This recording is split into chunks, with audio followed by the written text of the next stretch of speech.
Good morning, everybody. Glad to have you here today. If you want to follow along, we will be back in the 13th chapter of the book of Acts, beginning in the 29th verse and going down through verse 37. Paul has been talking about kind of rehashing history for his audience here, and has told them about how they chose to reject Christ and have him crucified. And he says, when they had carried out all that was written of him, in other words, when everything had been done, when all the prophecies had been fulfilled, they couldn't do anything else. They pretty well had done their worst. That Christ then was, they took him and they crucified him. And this is gave pretty much the worst death a person could think of, and they crucified him.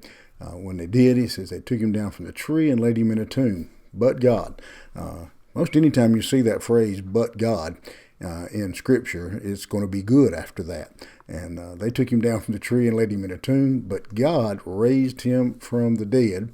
And for many days he appeared to those who had come up with him from Galilee to Jerusalem, who are now his witnesses to the people. And we bring you the good news that what God promised to the fathers, this he has fulfilled to us, their children, by raising Jesus, as also it is written in the second Psalm. So Paul tells them, he said, your own people are witnesses to his resurrection, that he was crucified, but he didn't stay in the tomb, that he has, there are many witnesses, and he points that out. He said, for many days, and witnesses, plural. So repeatedly, there are others who have witnessed the resurrection, who can testify to that fact. And so this is not, again, a matter for debate, but it is a truth. And again, everybody here, basically what Paul was saying was everybody here knows you either saw Christ or you know somebody who did.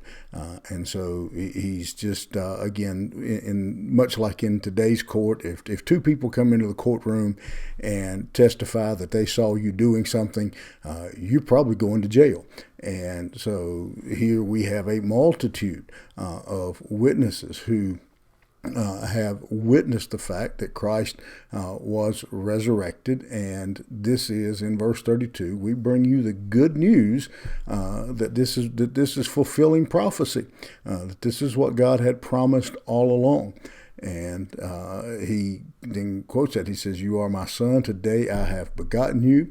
And as for the fact that he raised him from the dead, no more to return to corruption, he has spoken in this way, I will give you the holy and sure blessings of David. Therefore, he says also in another psalm, you will not let your Holy One see corruption. For David, after he had served the purpose of God in his own generation, fell asleep and was laid with his fathers and saw corruption. But he who God raised up did not see corruption. He is just emphasizing to them the fact that, again, when that Christ is resurrected. David, all of you look up to David. He's kind of the hero of this people, or at least one of the heroes. But when he died, he was dead, and he stayed in the tomb. His tomb is well known. But Christ, he says, death could not hold him. Corruption could not hold him.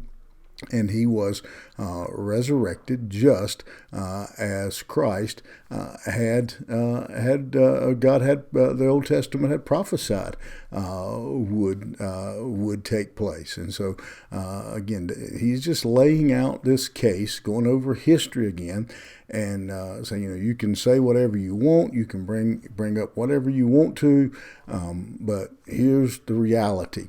I like sports. I know not everybody does, but one of the things that I heard a sports commentator, and I've talked about this before, talking about was, sometimes the lesser team actually ends up winning the game, and people will, get all upset. Well, we were the better team. We're the better team. Blah blah blah. and the guy I'm talking about would just say, scoreboard. You can say whatever you want to. You can talk about how good your team is, how much better your team is, how much better the coaching is, all those things. But the scoreboard says, my team won. Well, here's what, this is really what Paul is saying here. Paul says the world can bring up whatever they want. They can say whatever they want. They can bring up whatever accusations they want. But if you're on the side of Jesus Christ, we always have the scoreboard in our favor. And Jesus Christ defeated death, hell, and the grave. And we can go out, live in confidence, live without fear, because that same Christ lives in us and has promised to come back and to claim his children. Man, that should be an encouragement to you today. Hope you'll take it and use it for fuel to fight, to go out and live for Jesus today. Have a great day. We'll see you here tomorrow morning.